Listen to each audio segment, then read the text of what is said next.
Buenos días, psicóloga María Augusta López. El tema que abordaremos hoy es el silencio y la resistencia. Primeramente, los silencios nunca están vacíos, ni de significado ni de sentido. Se los debe escuchar constantemente. El silencio en la terapia resulta tan valioso como la pronunciación adecuada de las palabras. El silencio no significa que uno no sepa lo que le ocurre al paciente o que uno no sepa qué palabras pronunciar. El silencio es la espera y el espacio para que él emprenda ese camino con nosotros al lado. Es decir, el silencio es la parte importante de la terapia. El silencio comunica, deja pensar y analizar lo que se está hablando.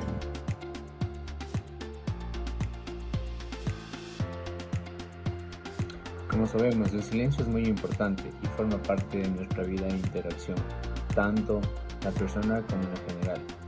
El silencio de un paciente es necesario para poder interpretarlo, saber cómo se está dando y de qué manera se siente. Por ello es necesario poder entender y manejar un buen dominio hacia el paciente.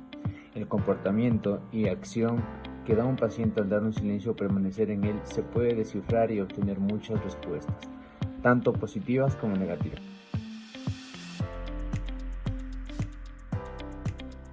En el silencio del analista se encuentran dos tipos de silencio: el silencio de apertura del inconsciente y el silencio del cierre.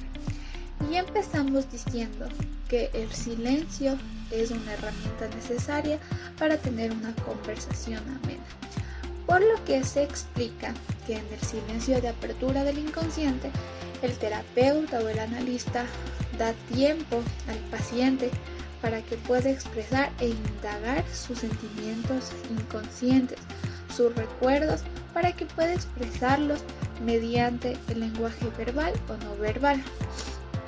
Es decir, que en una conversación o en una entrevista de trabajo se le da paso y se le da tiempo para que pueda demostrar sus verdaderos sentimientos.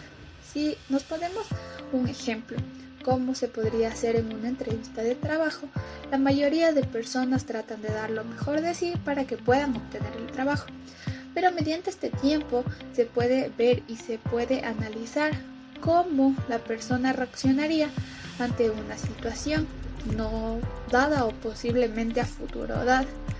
Y de esta manera se podrá evidenciar los verdaderos sentimientos y de verdad cómo reaccionaría el individuo ante la situación propuesta. Es decir, por lo que es una herramienta buenísima para el trabajo. Y el silencio de cierre es cuando ocurre un problema o las limitaciones no son respetadas, y este silencio ocurre para que el paciente entienda y pueda retirarse y pueda haber una solución, si hay una derivación a otro terapeuta o simplemente se le explican los límites y se hace un acuerdo de que serán respetados.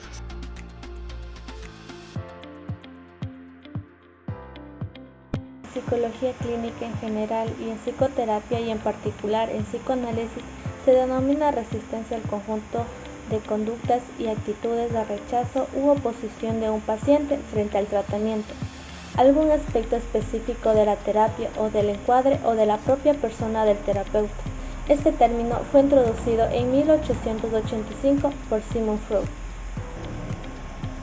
La resistencia desde un punto de vista de la teoría psicoanalítica es un proceso mental o acción dirigida por el inconsciente que tiene por objeto impedir que lleguen a ser conscientes ciertos contenidos reprimidos, los que desde el exterior por las técnicas utilizadas en el tratamiento se estimulan para que broten a la conciencia con el objetivo de acceder a una mejor lectura de los mismos. Estas fuerzas se oponen al tratamiento porque es dolorosa o difícil ese conocimiento y el paciente se resiste a tomar conocimientos de algunos de sus deseos o impulsos o recordar algunos hechos penosos o vergonzosos.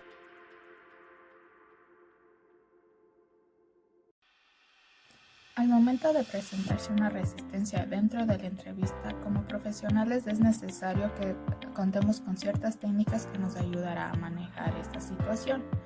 La primera técnica que utilizaremos sería el Raptor. que es el generar confianza con el entrevistador desde el momento que él llega. Con esta confianza así podremos alentar a la comunicación y a la fluidez verbal, es decir, que el entrevistado se puede expresar de manera libre. 3. El saber escuchar. Escuchar cuáles son sus problemas, estar atentos a eso para que el entrevistado sienta que sí lo estamos escuchando y que sí nos interesa saber cómo él se encuentra.